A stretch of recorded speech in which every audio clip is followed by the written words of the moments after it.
Hello and welcome back to G Brands. I'm Andy Rowe, and as usual, I'm joined by All Blacks legend Justin Marshall and Wallaby hopeful James O'Connor. You got to give that up every time. Past Wallaby, retired Wallaby. Hopeful. We're getting there. The word Wallaby's there though, so we're banging your drum, mate. Don't worry, we won't stop.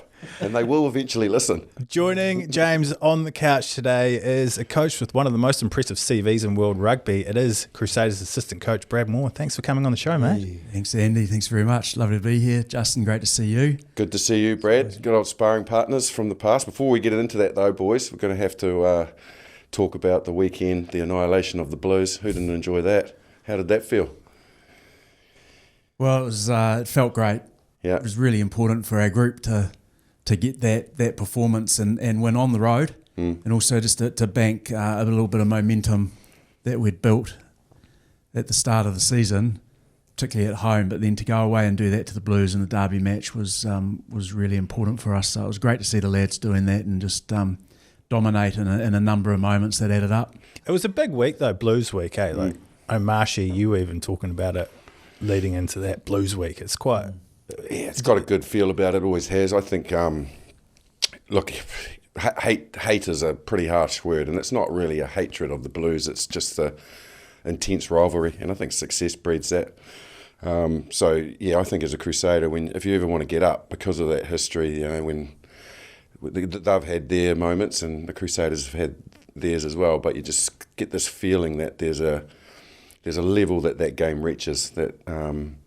because of what's happened in the past. But look, the fascinating thing for me, which you probably touched on as well, was that that's the first game the Crusaders have won away from home in over 600 days.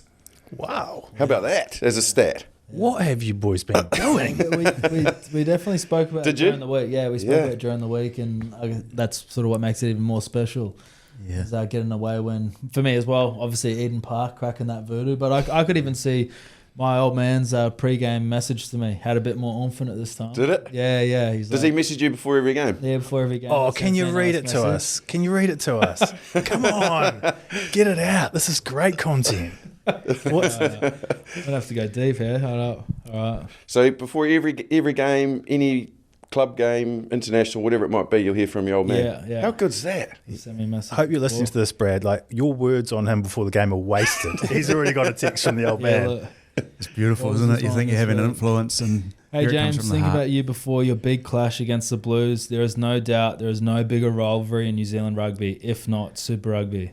I hope your team continues to harmonise and find their rhythm, and you continue to trust your play to the intuitiveness of your flow. In the wisdom of Lao Tzu, let things flow naturally forward in whatever way they like. There you go, That's Warren great O'Connor. stuff. What's his first Oh, name? I got tingles. Warren O'Connor. Warren O'Connor. My old man's a Warren as well. And That's my middle name too.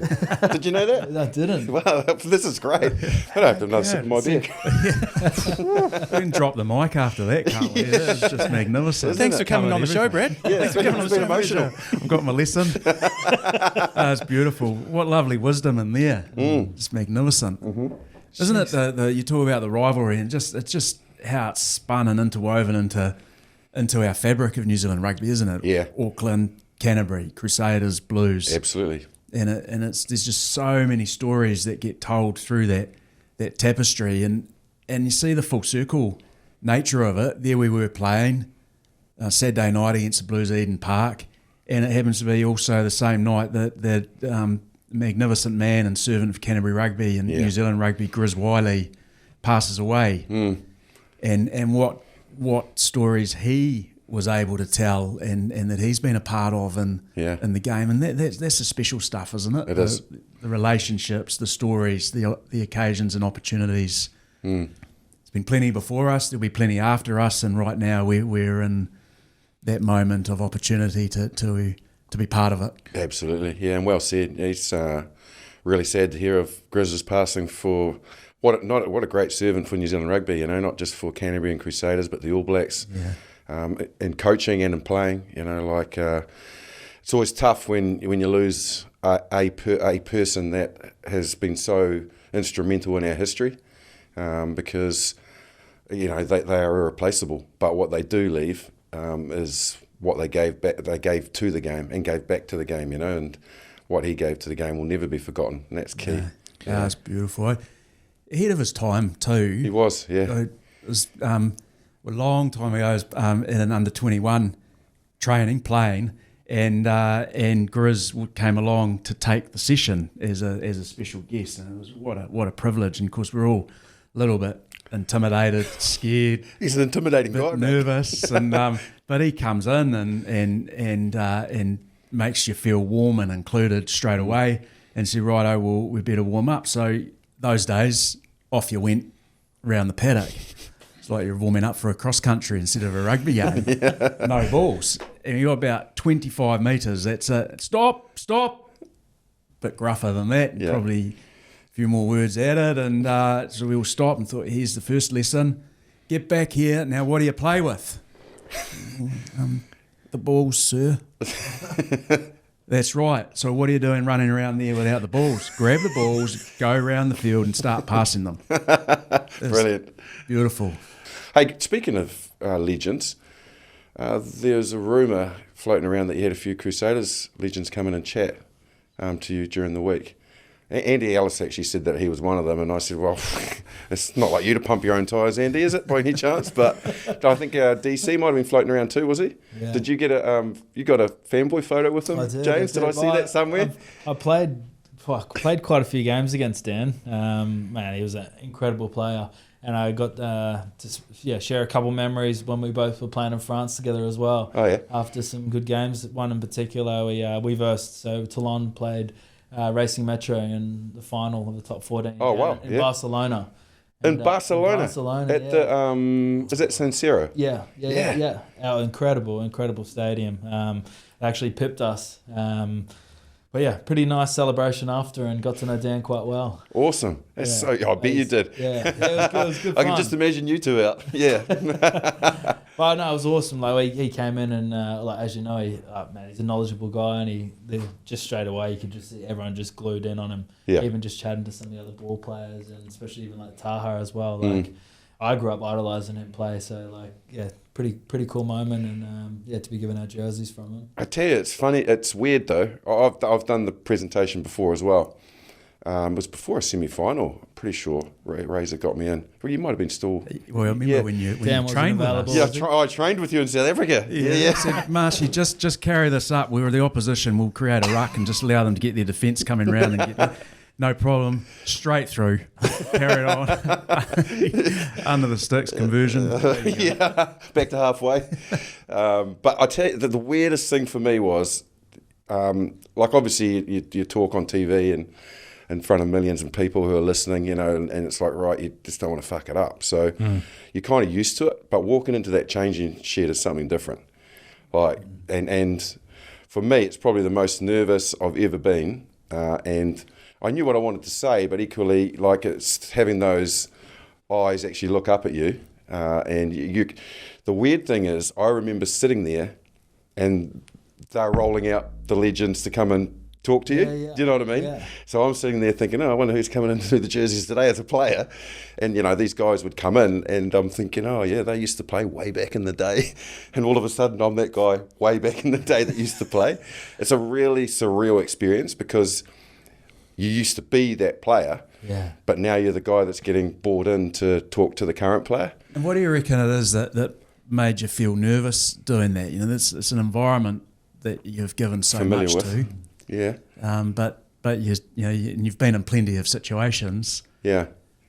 You felt nervous and coming back in. Just the importance of the message that you want to deliver and make it come across in the right way, but equally make it heard. What you're saying, hopefully they listen, and more importantly, then you want that message and your presentation to go flawlessly, so they can go out and flawlessly win the game. You're then feeling part of what's going to happen out there. For probably the closest you can get to it, to putting the boots on. It's like, righto, deliver the message, give the jersey that they're going to go out there and play in. You want that message to make sure it resonates, and then you want the performance to be off the back of what you've said.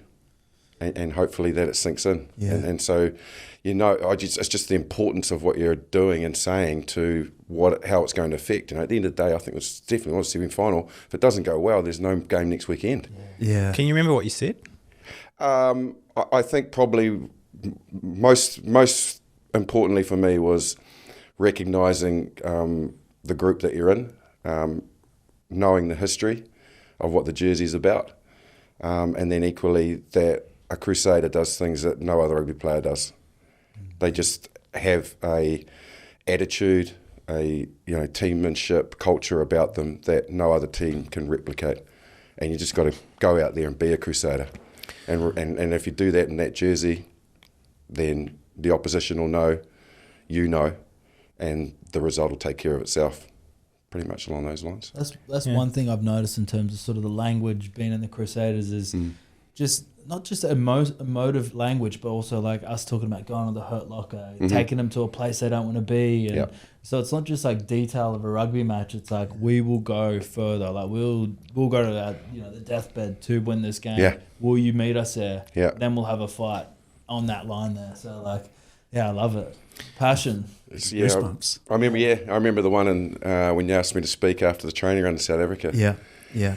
And I didn't say much, but I just said, boys, this is just what Crusaders do. We play in finals and we fucking win them. That's it. And the opposition. More, eh?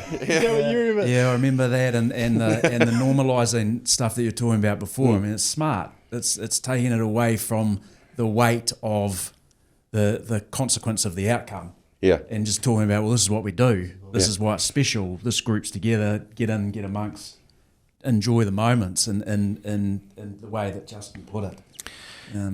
If you're not a Crusaders fan, thank you for sticking with us at this point of the show. Speaking of players from way back in the day, I want to take you back to October 24th, 1998, the Ashburton Showgrounds.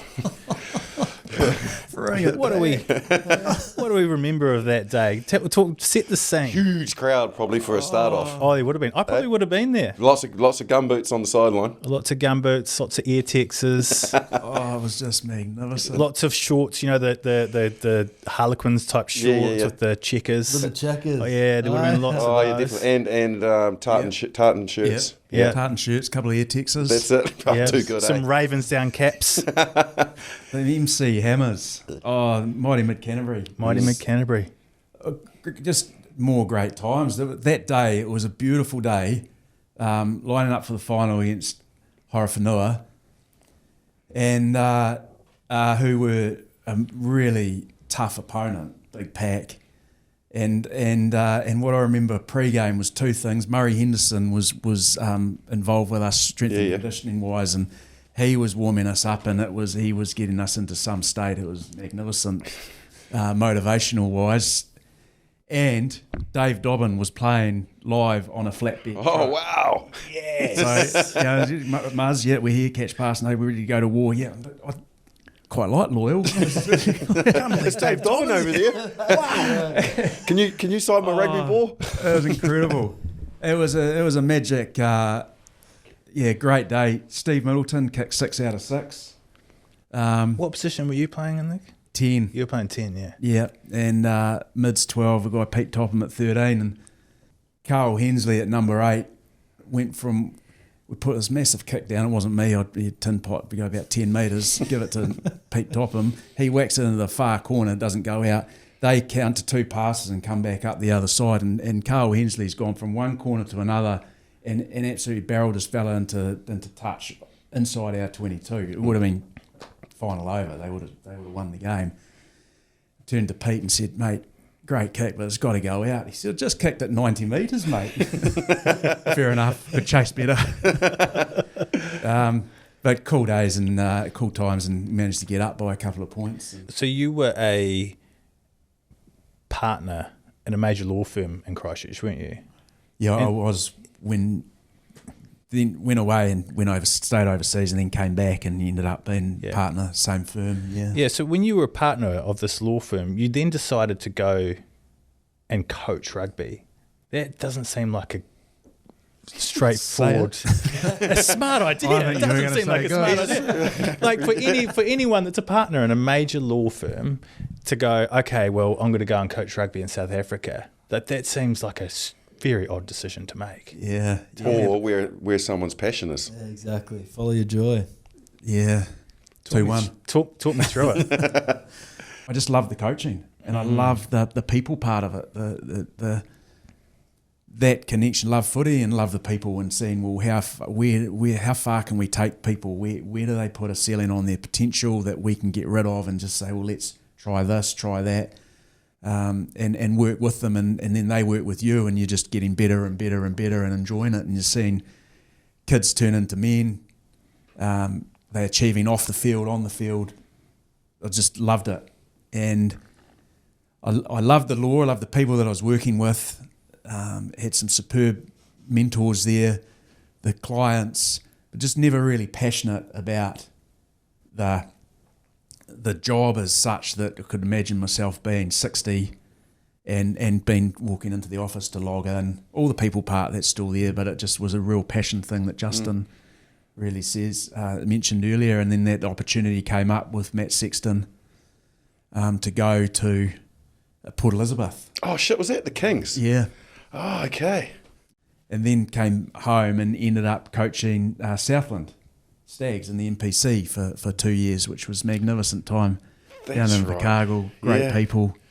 How did the side go when you had them for those 2 years? We had a really good side there and did well. We managed to go from qualifying for the semi-finals to not in the second year. So that was a good improvement, wasn't it? Made the mark. There you go. Actually, if I had one game I could have back, thinking right through career, it was with Southland against Hawke's Bay for the Ranfurly Shield in the first year. Yeah. We had a good side. We led at half time and we actually had them on the rack. But I think if I'd been more optimistic, like openly optimistic and energised at half time, I can't exactly recall the real detail, but I feel like we could have really gone on and taken the game away from them. Just to probably educate, because it's going to educate me as well, as a coach, and you feel like you probably could have delivered maybe a slightly different message at half time. You see the coaches now all the time, going down, sending messages down. That message doesn't resonate enough because it's not been delivered in person. Like, because if you're seeing things out there thinking, fuck, like we should be doing this. Yeah. And then it's going down, but it's going through a different set of voices all the time. It's a great question. I'd say James has got a fairly good view on that too. I think in that instance, as a young coach, my memory serves me right. You end up remembering memories, don't you, as opposed to what actually happened. But tight, we scored a great try. More than likely was in and at half time and been reasonably technical on, okay, this is where we're going to now, this is where we're going to now. And my gut feel was looking back, is what they actually needed was pure confidence in the eyes. This is on, we're going so good here. Sure. And we just keep doing what we're doing, take them to where they can't keep up. Mm-hmm. Let's go enjoy these They're moments. under pressure. Yeah. That's right. And that more that people message than the technical rugby. So getting that understanding of, well, what's balance needed right here. Yeah. Okay, we need a technical message. It's tactical. It's no message because they've got it covered. Yep. Or it's a bit more emotive. And generally, you find now at half time, you're going in and you're asking, what are you finding? What are you seeing? And then they've got that covered. Here's something, or you don't need to add anything to it. Yeah, so it's almost player-led now. Yep. We facilitate you because you want to know what they've been talking about and how they're feeling. What are your feelings creating pressure? What are your feelings putting pressure on us? Because we can have a perception of that, but that might not be what the group's feeling. Yeah. So if you take them down a different path, that's now not covering what's already been covered, and you've missed the point and created some sort of doubt potentially. That's so check in and then go. So, Jock, when that message comes down, Like, and you're obviously, you're the game driver. Are you thinking, oh, fuck off, I've got it? Or are you taking it on board, or is it a balance? Balance. It depends who's delivering it as well. Like, I honestly feel like one of the most important people on game day is either your water runner or the guy who's bringing messages. Because I've been in teams where someone's like, it might be a strength and conditioner who's brought the message down, but he's got the language wrong, or he's missed one part of it. So he's passing it to me, and I'm like, mate, what are you talking about? Like, piss off. I'm Proper trying to run the Chinese group now. Like, or he's coming and try to butt it, and I'm like, mate, fuck off. Like, we're doing a team breath now. I'll come to you, like, just tell, like, so it's so important. But I think as well, the way you deliver it, like, someone can say a message, but for it to hit home, you have to deliver it correctly as well. Sure. So it's that balance of, like you said, what we're seeing, but also when you're a player out there, you're feeling things as well. Like, you're feeling where they're going. You can feel their energy is off. Like we spoke about in the Blues game, you can feel like little elements of their game where they might be dropping their head, or where we can like pincer in at a certain point. So there's like the visual part, but then there's it's a different sort of sense. So getting that balance right. But yeah, I've had guys who have done it really well, who have delivered messages really cleanly and just analytically, and okay, this is what we need to do, this step, this step, this step. But then I always love finishing like a huddle or a group with one of your passionate leaders. There's always someone in the group who, like when I was skip, I was throw to if I needed the boys to get up a little bit more, or if it was something that was more detail orientated. Normally I would sort of say that, okay, next kickoff we're going to do this, I want to squeeze him here and make them kick out, then this is the lineup we're going to go to. Even if I change the line out, I'm just delivering like confidence, like this is the next 2 minutes of what we want to do to them. Like even on that, like we spoke about it sort of during the week about like celebrating those little wins as well. And I think we probably... Oh boy, did you celebrate those little wins. What was that about? I need to pull you up on this. The yipping and chahooing and the clapping when you guys got a turnover or a penalty or something. It's big moments. Like game, like to win a game, like some 3-4 moments sometimes. So like when one of our boys like Ioane gets a steal, like they've got dominance, they're going forward, we chop and he gets on the ball, that saves us 7 points. We're kicking now the other far end. So like boys appreciate when someone like not leaves the system but does a big play like that. That's just a genuine game changer. I think it got a little bit, it was a lot because there was quite a few game changers, even like a turnover, then Shea hits like an 80-meter kick. And then like there was a few moments, I think Sevu put a nice little shoulder in and you got a turnover. So there was just a couple big moments, and then you're feeding off that energy. Like again, your mind's constantly thinking. Like you would have known, like when you're playing the game, like you can easily lose that battle to your mind. It's like glass half full, half empty. Yeah. But if you can feel the guys around you are getting energetic, there is no, like you said, you get rid of that cloud of doubt. Like we're Crusaders, that's what we're here to do, we win. So you almost just feed off it. And then even if something's not going right, you're not even thinking about it. You're just in that next moment. It's not like dwelling on the past. It's like, okay, what's next? Like, what's my job? Okay, let's go get it. Yeah. And the margins are small. Hey? Yeah. So the margins are tiny, and each level up, they get smaller. Yeah. The margins at test level, incredibly small. And the consequence of getting those margins right or wrong are big. So the ability to recognise that and celebrate those little moments that add up to momentum are crucial. We can celebrate the try-scoring moments. Those sorts of things get celebrated and you're in a huddle quick, but to actually, in the moment, recognise the work that someone's done to do something like a jackal, work back and make a tackle, a good kick, is important for that reinforcement of the energy and keep working. This is what adds up. Yeah. And the messaging side of it, I think it's really important that we don't get in the habit of commentating the game through the walkie-talkie to the sideline. Sure. Yeah. We can do that in the box, that can be a conversation that's happening, but actually go down, make sure it's stuff that's relevant and can be used. Or might be, hey, they've got only one in the backfield from further up than we thought, from halfway rather than from in their own 22. It probably would have already been noticed, but it's gold. Just a wee check. Yeah, that's gold for me as a game driver when you pass that message down. Look, We've only got one in the backfield. Maybe we want to take a couple short sides, put some kick throughs, put pressure on their line out there. That's a good alleviate. So for me, managing a game, that's the goal that I sort of want. Yeah. Because it might not be something that you've seen before. Yeah. Or you've trained differently. Usually they've got 2-3 backs, so you're not thinking kicking strategy there, but all of a sudden they've changed, or for whatever reason they've done something different than what you're expecting. So you need that info. To nullify what you're doing. Because if you've done your work during the week properly, so we've done our preparation properly, our voice and hand on the wheel has basically become less and less and less during the week, and that's more over to the players as their energy picks up. As the week goes through and they're coming back out of recovery, and now it's over to you lads. And if you've done your work properly during that, then the decision making, skill execution is going to be happening on the field.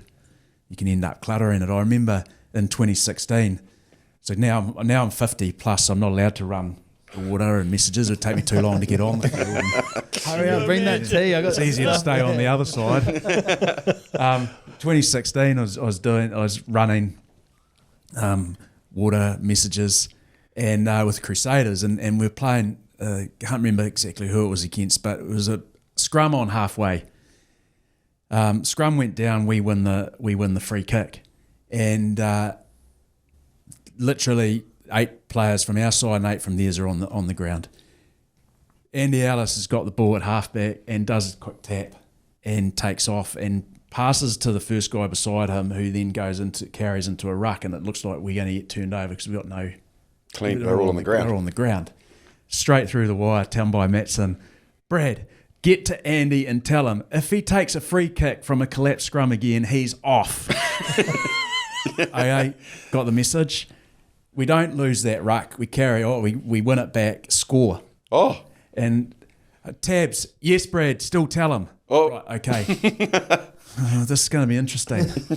I go up to Andy. He's celebrating. Thinks he's nailed it. Yeah. Put my arm around him.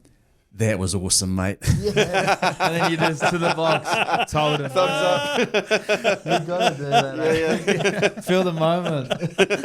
I was so worried about Monday until that was going to get fed back and go, righto, yep, messaging Tabs, I've got it. No, but it never came up. I had to run the water once with the Wallabies, and Dave Rennie was passing me messages, blah, blah. He's like, Rabs, did you tell him? I'm like, I'm not telling him that. I'm just going to know, this. Mate, did you tell him? Yeah, I told him. We'll deal with that one later. Yeah. Quite an interesting part of your CV is your Wales stuff. You were over there briefly for a year, for a season. Yes. Was it? And before you got shoulder tapped to come back. But you would have got an interesting insight into the way Wales rugby is run, and then also sitting back and watching what Warren Gatland's sort of gone through in the last 12 months or so. When you were there, did you kind of see the writing was almost on the wall for their international team a little bit by what was sort of coming through, or how did you what was your feeling of Welsh rugby at the time? Yeah, look, great question. Well, first of all, we absolutely loved our time in Wales. We lived in a little village called Hendy, just next to Llanelli. Yep. Walking the kids to school, and the people, again, was what makes the place. And we found the Welsh incredibly welcoming, very, very supportive, particularly Scarlets. That's their team. It's a rugby province, a rugby area. It's very similar to New Zealand in the agricultural, rural part of it, and beautiful coastline. But the people part was very, very similar, and how we found that they just loved this team and this club, the Scarlets, and what linked into Llanelli from years gone by. So that, with the tapestry you talk about with Grizz Wiley, was very, very clear. People like Phil Bennett, what a man. He was the patron of the club. Wow, what a legend. Oh, what a legend. Man. First time I met him, I just met him as Phil, and I was with the GM of Scarlets at the time, and just met this man Called as Phil. we're walking through the stadium, called Phil, and he's chatting, having time, a yarn, and he's talking about his couple of times he's been to New Zealand and how he keeps in touch with a couple of people. One happened to be Grant Batty, played against, but he didn't say his name. And as we walked off afterwards, I said, John, the fella that we just met there, Phil, any further on him? Yeah. Brad, that's Phil Bennett. Oh my goodness me. So humble, so genuine, and he, when he's having a yarn, he always grabs, he's next to you and his arm on your forearm. Just special man and character, and great supporter of the people of rugby. So those experiences were wonderful. To get to your question, I couldn't. Didn't see any writing on the wall at all, other than just that the could see that there wasn't massive alignment, national union, regions, and region to region, and national union. So right through that. So were we wanting strong regions to support a strong national team, or a strong national, or regions to win, which consequently supports a national team? I sort of could see a distinction between that, because if it's about the regions winning, then your recruitment, your contracting, your retention has a different flavour to it than if this is about supporting a strong national team, because you're gonna literally have a strategy that develops locals that can play for the national team. You're working together. Yeah.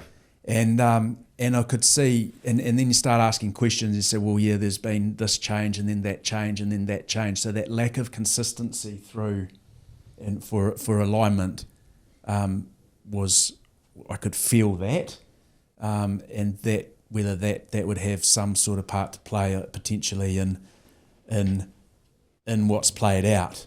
Get the alignment, get a clear vision, now work together for it in a longitudinal plan, which might have some short-term pain, but it's worth doing that when you know that that's where you're headed.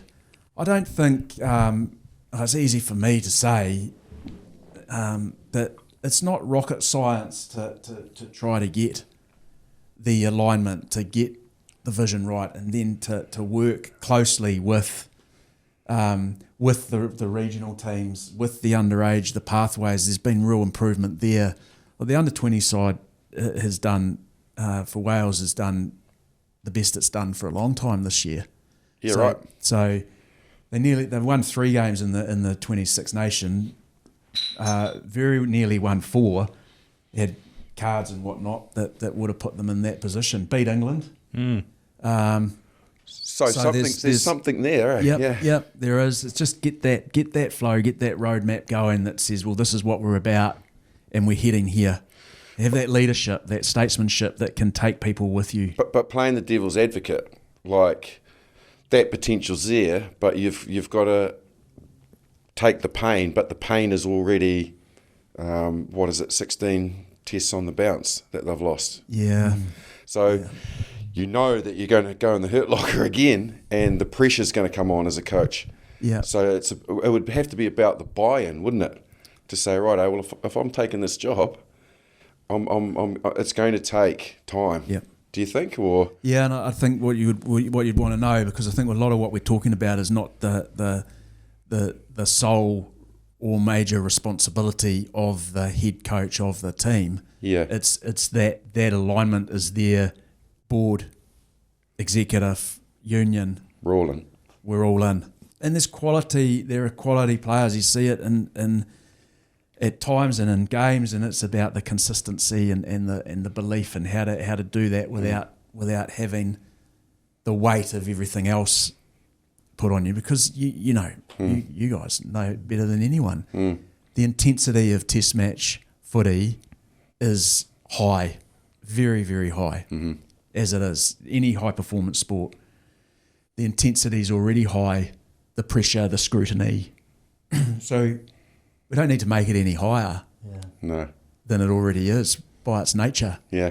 It's actually about making, what we talked about earlier around, well, this is the moment. This is what we do it for. Let's go and enjoy this. This is why we're ready. This has been a great job interview for Brad, for the Welsh coaching job, along with his assistant coach, James O'Connor. The quote in the paper is going to be, it would be a great challenge, and that's just going to be open-ended. Are we ruling out Wales? No, look, I just saying before, we're in the right place as a family. Being home is very important. At the moment, the kids are teenagers, one's at university, the boys are in school. That's their time, they're flying. We're in the right club and place. It's been great for me and for us to be back in working with the Crusaders, our team, our club. It's been great. Relationships, again, people you meet, get to work alongside, learn a bit, challenge your ideas a bit around, well, how else can we see this, etc. Long way around of answering your question, but for us, it's a cool moment and time for us right here, right now. Yeah. When you mentioned before, you talked about the pressure of Test rugby and how intense it is, and you guys could probably add on this as well. When you become an All Blacks assistant coach, how does your relationship with reading the paper or the news or watching the media change? Because if you were playing for the All Blacks or you're an All Blacks coach, like everyone's got an opinion on the shit you should be doing and the stuff that you're not. I mean, for example, nothing against Marshy, but he's a commentator and he's got ideas on we should be doing this or we should be doing that, and you could be easily influenced by someone that's an All Blacks legend that's been around the game for a long time, and you're like, oh, well, that's actually a good idea. Do you just switch off to that completely? Are you completely, we know what we're doing, we're following our own path here, or? Another great question. This guy's on fire. Good question. I think the answer that people trot out, and some will do this and believe it, is switch off to that. Don't read anything. Not influenced at all. Yeah, it's not possible. You hear it or see it somehow. So sure, start to build disciplines around not scrolling. Get off social media. Don't get involved in reading comments, and you don't know the comments to articles and things like that, because we don't know who these people are. So why would you read something to feel good? Someone saying you've done great, and then the next day or the next week it's the other way round, and then you can say, well, no, I believed it when they said I'm great. Now I'm believing it when they said I'm not, or otherwise. So the healthier place to be is to find some discipline around it. It's through experience, really. You can turn off from it. I'll be a bit more articulate about it. But the way it can get to you is your family might read something or hear something and they let you know. Or they let you know when they're hearing good stuff and then it goes quiet. And well, it can't be that good at the moment. Or old Joe Blogs in the supermarket. That used to give me the shits, mate. You're just trying to have a Sunday off. And you've probably had an average game the day before, but the team's won. But that guy, so you're just going to pick up your apples or whatever. Oh, geez, you didn't go that well yesterday, did you? Threw passes along the ground. It's like, fuck off, just leave me alone. It's my day off. But that's the hard thing about New Zealand or Wales. Everybody's invested, and they've all got their opinion, and they've probably seen it. I think that's the mindset to take to it. I reckon, Justin, Andy, is that it's if you have faith in humanity, human race. I'm trying not to go too deep here, but the faith and the optimism is that people care. So they're actually expressing themselves because they're coming from a position of care. It might be a bit misdirected. It might be that it lands in a way they didn't intend, or they intended it. But if you can again go from they care, that's cool. It's great to have people that care about this and are supporting and following. Who have we got around us to support and to bounce ideas off and say, well, this is where we're headed. Is this still the right way? You need to be checking and challenging. Of course, we do that along the way anyway. It's not like we just sit on it, set our path at the beginning of the season and say, this is it, we are not going to evolve from this, we will only go this way. You're checking and challenging and empowering and getting feedback and being empowered along the way to influence that. So it's a genuine group. You're not out on your own. So I think you get confidence and a more settled nature to it through that process and understanding that. Can I ask how it did affect your family when the All Blacks stuff came to an end? Yep. Because that was very public, and your name was, you and John Plumtree were the two guys that were the fall guys. So that must have been, I can't imagine. Yeah, not really comfortable, I can tell you that, but I have a philosophy. My wife and I are happily aligned in this space of being philosophically. You have experiences in life, and we put good and bad before the word experiences as people. But actually, if you remove good, bad, and you just had experiences, and it's genuinely, well, what was that about? What would you do different? What have you learnt from it? How can we be better? Whether that's been a comfortable experience because something's gone well, or a more uncomfortable experience because it's news you don't want to deal with. So, what are your values? What are your values? Being clear on that. How do you live life? What's really important to you, and how do you want to respond to something is very, very important. So, how did it impact? Well, we go, okay, we can't control what's happening in this part, the decision, what happens now, but what we can control is how we respond. So let's make sure we're tight on that. Are you okay? Are you okay? Kids, are you all right? What's happening?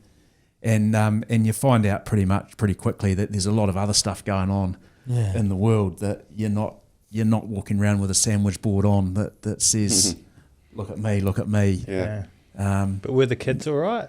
They were great. Yeah, they were fantastic. Yeah, That's good. Yeah, really good.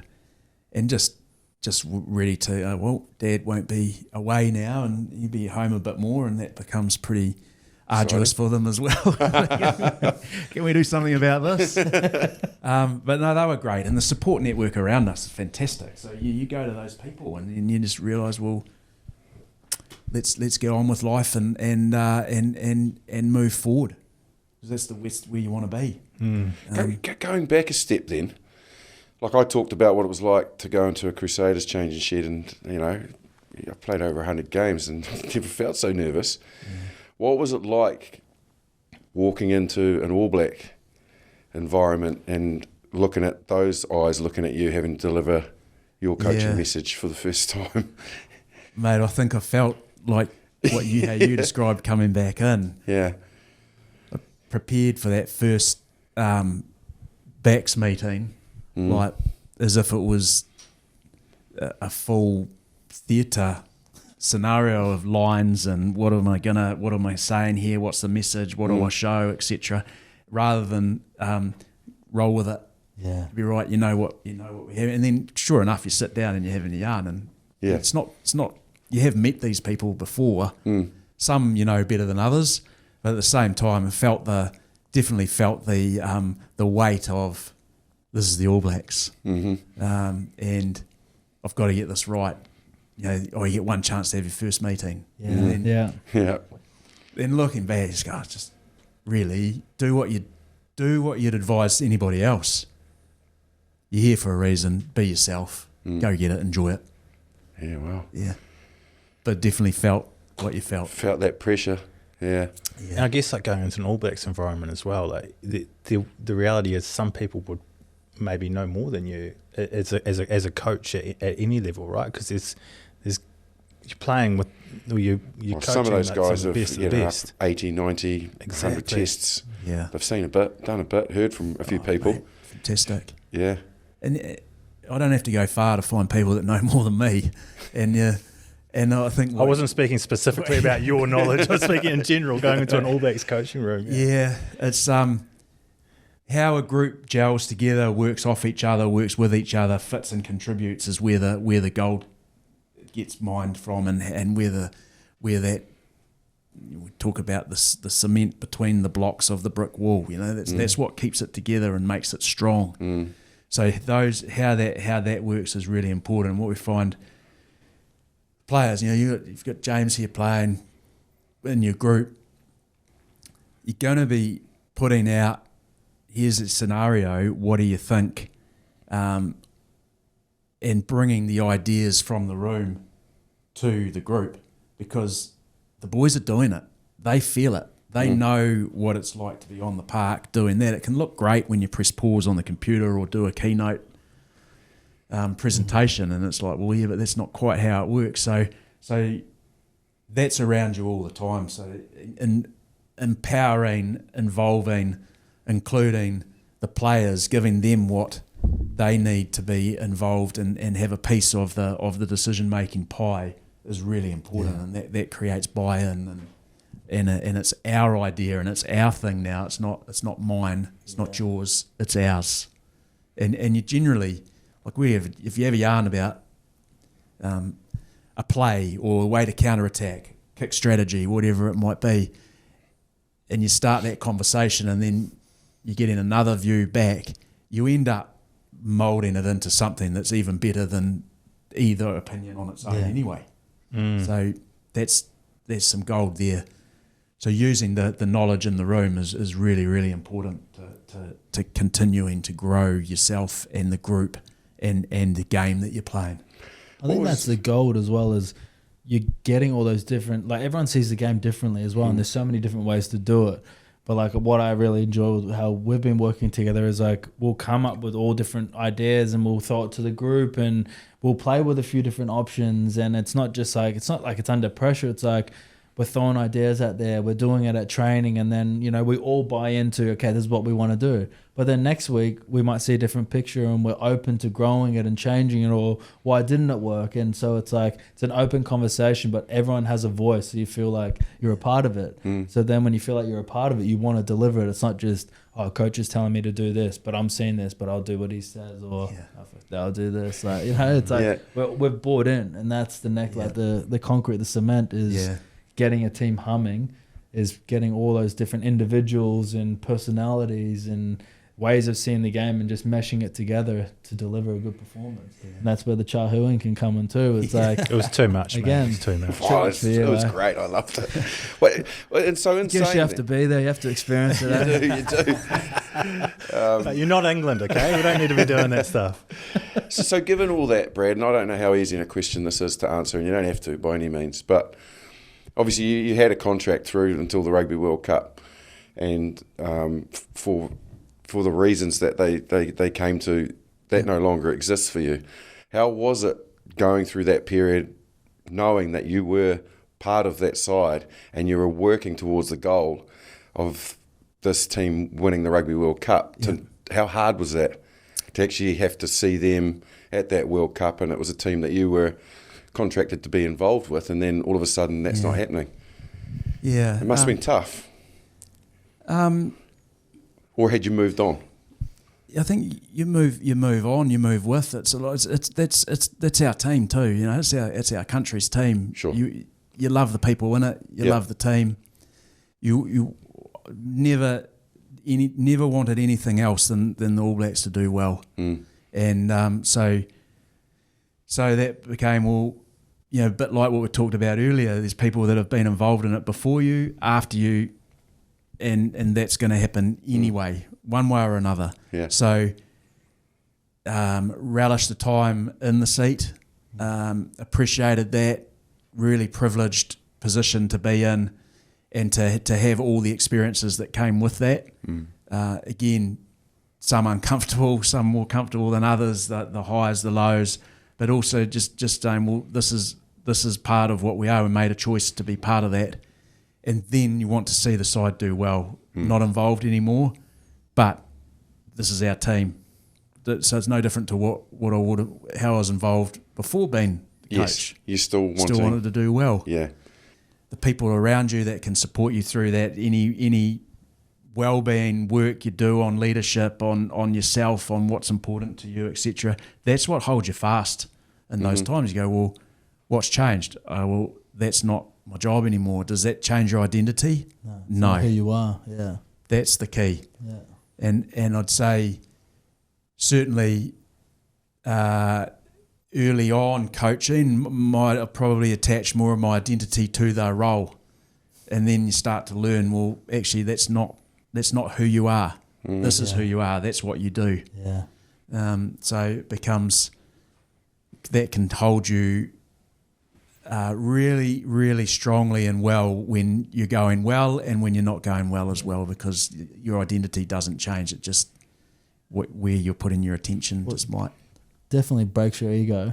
Like I had that, like didn't realize how much my identity was in that gold jersey, even though I thought it wasn't. And then when it was taken away, I was like, oh wow, like I'm so attached to James O'Connor, the rugby player. Yeah. Like, so to then just peel some of those layers back and realize, like, that's just what I do. Like, that's not why I get up in the morning. Like, I love playing rugby, but that's not who I am. My relationships, the people I'm around, like the smaller things in life are actually the nectar for me, the joy. Yeah. And that's a byproduct when I'm actually moving well in the world, is I actually play better footy too. And again, not being that victim sort of, no one wants to be around someone who's pessimistic and like they're seeing like the glass half empty all the time. You're just going to attract negativity. Yeah. You just attract more and more and more of it, then it can get pretty hard to get out of. We want to talk about your time in Scotland as well, because you worked under Gregor Townsend, who's one of the biggest names in the sport. He's come under, I mean, he's had a lot of critics as well in Scotland. But how was that gig for you? Because it's a pretty cool environment to work in as well. Yeah, it was brilliant. Loved it. Gregor, outstanding. We had 3 long convos before, just out of the blue, he's December of 2022 message, Gregor Townsend, would you be happy to have a yarn? That's come at a great time, isn't it? Yep. Yeah. Okay. Sure, Gregor. Merry Christmas. And and we had 3 really good convos around the role, what he was after. He's basically saying what it is, what the role would be. I'm articulating what it isn't, so what it won't be, to making sure we get in alignment. So, because it's saying, look, if it's ABC, you're probably after someone else. I'd love it, but I think that would be a skill set that someone else could serve you better. I said, no, it's not ABC, it's DEF. And well, that really spins my wheels. And so then we'd talk about that, and then how he leads and what the group's about, etc., where how they want to play and whatnot. And it turned into, let's do this is awesome. So that's for the Six Nations 2023. So we'd spent basically January on the beach. Then had a week up in the Sounds, and why not, the family, and drove back to get on the plane to go to Edinburgh for the start of the Six Nations, which happened to be against England at Twickenham. Oh, right. And I'm thinking, well, this is just magnificent. And I've thought about how can I fit and contribute in a week with people I haven't met, and really think, well, if I try to get involved too much, I'll just really stuff it up. So actually, this is more about the fit and quietly contribute than go and lead an area. And it was never about that. It was drop in here, drop in there, get to know, have a conversation. And it was brilliant. We started, and this is how you get those cool experiences of different environments. Scotland versus England, Calcutta Cup at Twickenham, start the Six Nations. Holy pass it to Duan. Just pass it to Duan. Unreal, eh? Yeah. Incredible moments. So I arrive on the Saturday. We go to watch Edinburgh versus the Sharks at Edinburgh on the Saturday night. I'm going. I think I can stay awake. Like the game was good, and it was freezing cold, and but it was just flowing in, and so we're watching that, and then on the Sunday we flew to southern Spain for a training camp from Sunday to Thursday for the Twickenham It's game. almost like going home for you. You're like a Spain resident. Incredible, eh? I just the different your ways tax. that you can do things. Yeah. So I just thought, this is brilliant. So was that training camp? training camp. So that's our preparation. It was our preparation for that game. And they've done it before and they've done it again.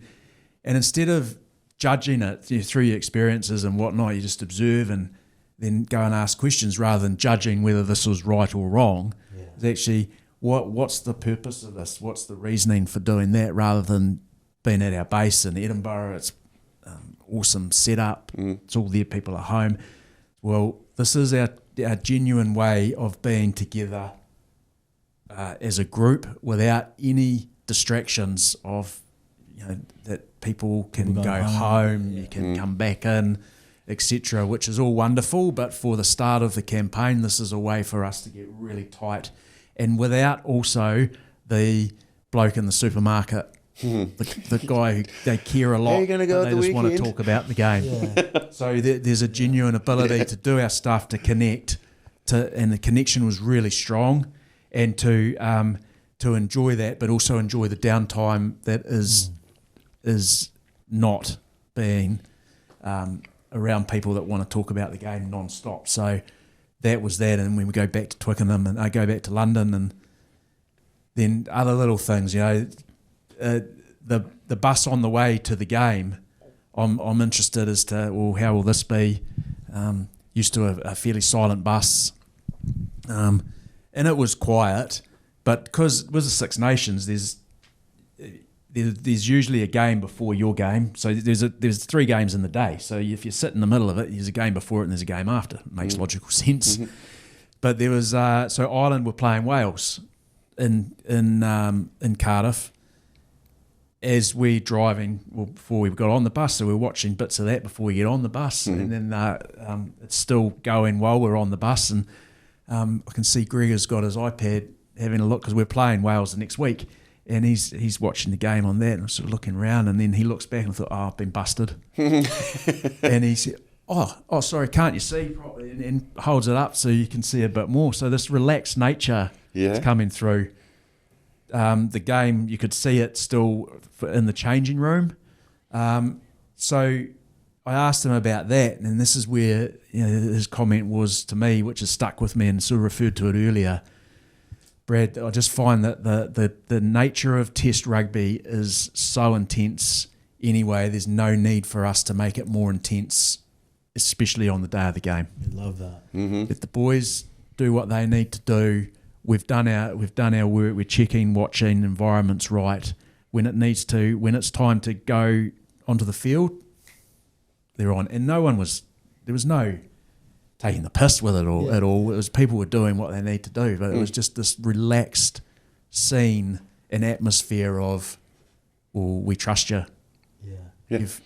You've got feel this that. right. We've done the prep. Yeah. We know that you're in the right headspace. Yep. So you would have been in the coaching box when Joanne scored that try. Yeah. One of the great tries in Calcutta Cup history. Yeah. It was magic too, because at half time, we're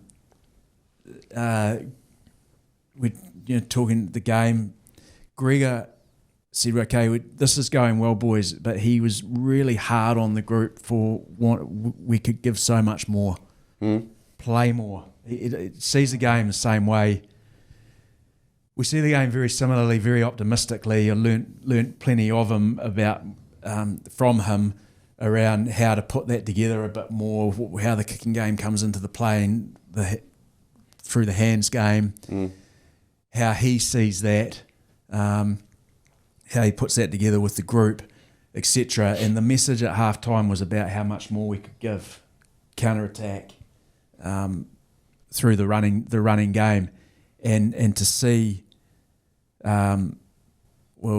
Dewey scored the try, the individual one, I think, in the first half, and then there was the team one with about 5 minutes to go that went from a kick-off into a counter sort of moment. We went from one side of the field to another up to the 22, and then it goes through about 6 sets of hands, including Richie Gray at lock, catching and passing like a centre.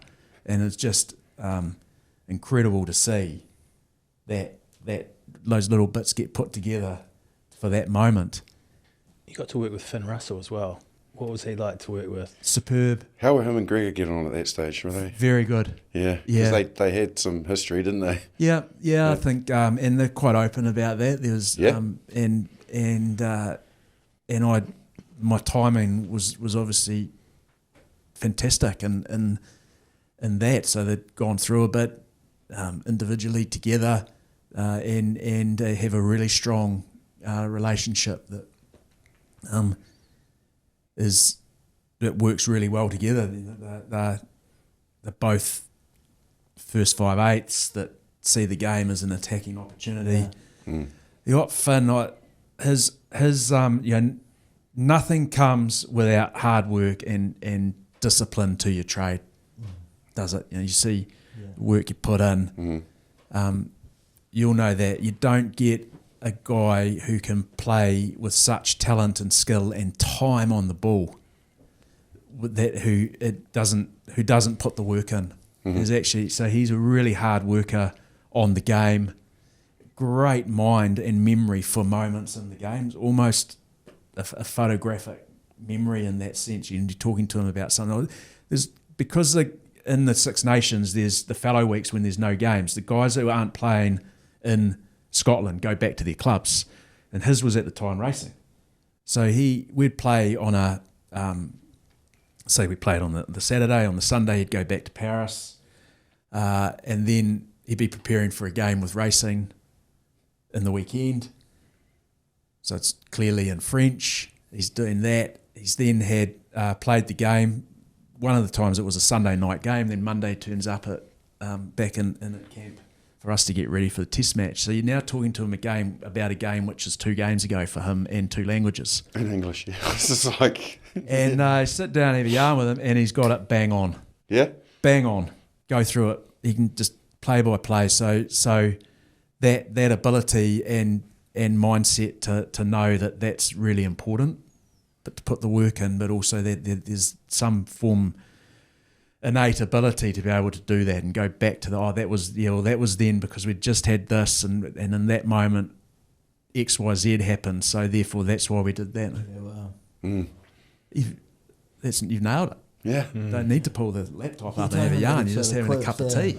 Yeah, it's interesting you said that about Gregor, because I always wondered, I remember playing Scotland from 2008 to maybe 2012, a very different structure, and I was wondering whether it was Finn who sort of brought in a lot more of the counter stuff and really taking the line on, playing flat, still having that structure and that shape, but like you said, we spoke about it last week, you miss 100% of the shots you don't take. So having that mindset of you set up a ruck, you've already missed the opportunity. So it's if the moment's there, you feel it, pull that trigger. Absolutely. So it's a bit of a blend of both of them sort of working together. Yeah, it is. Yeah, and opportunity over system has to be the way you only have the system to create an opportunity because you haven't already got it. Yeah. The opportunity's there now, go. Yeah. You're in a hole, you're going to run there, aren't you? Yeah, you are. Well, let's play that move out.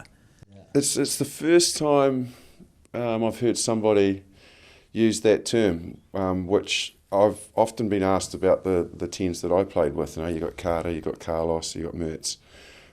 Not bad players. Not bad. And comparing them, and that's the one thing that I always say about Mertz, time on the ball, and people kind of don't understand what that means. Yeah. But obviously it'll resonate with you. Yeah. But it's a skill that's uncoachable. You can't practice it. It's the ability of a player to not be flustered at all when he's that key decision maker. Yeah. And Mertz had that. Carter didn't have that, and Carlos didn't have it. He was spontaneous, but Mertz was never flustered. Yeah. He could get the ball under pressure, and he didn't look under pressure. Yeah. He could buy. He was able to buy himself time. Yeah. Yeah. And you never saw him panic. He always had a decision that he would make, whether it's kick, whether it's pass, whether it's run himself. He just had this time on the ball because he was seeing it differently to everyone else. I think I reckon that's the part of it. And that's what you're saying about Finn what Russell? You see. It's how it's a scanning thing. The eyes are never stop moving. It's the striker in football, that's moving. The eyes are moving on the ball, before the ball, after the ball. Yeah. Seeing patterns, so things make sense in a different way. You don't have to be able to recall every person who's that's Justin, that's Andy, that's Jock. It's knowing that 2 props. Yeah. I've got time, or I'm going to have a crack there. Yeah. Guys limping. Yeah. We're burning that. Yeah. Yeah. The vision stuff is just seeing that little bit earlier, which just gives the extra time. It's a massively advantageous thing to have when you're battling for a Lions jersey. Like for you to say that about Finn Russell, because look, at the end of the day, Marcus Smith is a talented guy, isn't he? Yep. You know, there's plenty of competition for that jersey, but like the enormity of a Lions series, the pressure, you need someone that's unflappable. He loves you it know, too. yeah, You can see he does. He loves thrives it. in it, doesn't he? Yeah. Oh, absolutely. Yeah. You might be going head to head with him, mate. Love to. There it goes again. Here he goes. Get in, Mate. get in. As far as we're concerned, you're already in the squad. Yeah, so he's If you say it enough, it's gonna just someone will listen. We're going to manifest it. manifestation. Eh? Hey, Brad, thank you so much for coming on the show, Yeah, mate. man. It's been such a pleasure. great chat. Such a great chat. Thanks again, lads. Thank you guys for coming on the show as well, as always. And thank you very much for listening. We've got Phil Kearns on the show next week. We were in Sydney a couple of weeks ago. Mate, he had some awesome stories. He was good fun, Kearnsy? He was, yeah. He is great chat. Yeah. That Yeah, was we caught up with him in Sydney, and like his days like against Fitzy, you know. Yeah. Because he Fitzy. introduced him Yeah. as the most hated wallaby ever. And I was like, man, you can't fucking say that. Like, Did I go that far? Can you I was just like, He's the player that New Zealanders love to hate. Yeah. Am I wrong? you didn't say it that way, though. Did I not? You basically just said he was, Was it awkward? we hate him. And I was like, we've got to spend another hour and a half talking to him here, and you've smacked him in the face straight It's away. great to get the perception from the other side, because there's obviously like in Oz, there's All Blacks that we hated, and like then you meet them and like, nah, he's great, like we Yeah. love. So Kearnsy was Interesting. amazing, and he had some amazing stories. So Yeah. make sure you hit the subscribe or follow button on whatever platform you're listening or watching this on, and you will get that as soon as it drops next week.